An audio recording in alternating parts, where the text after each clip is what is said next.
Pizza pasta sauce রেস্টুরেন্টে যেভাবে তৈরি করে থাকি, খুবই সিক্রেট একটা সস, আপনি বাসায় তৈরি করে নিতে পারেন। রেসিপিটা দেখে নিন। প্রথমে আমি এখানে 12-13 কেজি মতো টমেটো কড়াইয়ের মধ্যে নিয়ে নিচ্ছি। তার মধ্যে আস্ত রসুনের কোয়া আর কয়টা কাঁচা পাকা লাল মরিচ, এগুলি দিয়ে অল্প পরিমাণ পানি দিয়ে এগুলি সুন্দর করে বয়েল করে ব্লেন্ড করে রেখে দিব। পানি বেশি ইউজ করবেন না। এখন একটা কড়াইয়ের মধ্যে সয়াবিন তেল দিয়ে দিচ্ছি। তেলটা হিট করে রসুন কিমা সমান সমান পেঁয়াজ কিমা দিয়ে দিচ্ছি। এটি সুন্দর করে ফ্রাই করে নিব।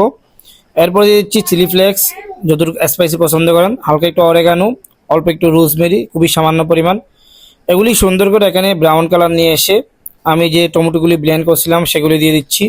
এখন এগুলি সুন্দর করে রান্না করে নিব, গরম করে নিব। যখন মোটামুটি গরম হয়ে যাবে, এখানে দিয়ে দিচ্ছি আমি 1 table spoon chicken powder, 1 table spoon সাদা গোলমরিচের গুঁড়া, পরিমাণ মতো চিনি, যতটুকু আপনি মিষ্টি পছন্দ করেন। এই সসের টেস্ট হবে মিষ্টি এবং স্পাইসি।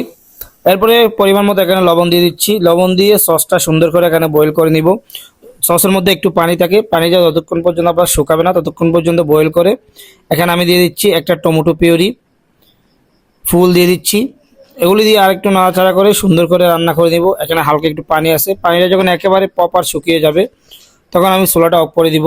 আর আপনি এই সসটা ফ্রিজে রাখলে আপনার 6 মাস বলেন 1 বছরও নষ্ট হবে না। আর সসের ঘনত্ব আপনি কতটুকু রাখবেন দেখেন। রেসিপি ভালো লাগলে অবশ্যই পেজটা ফলো দিয়ে সাথে থাকবেন। আল্লাহ হাফেজ।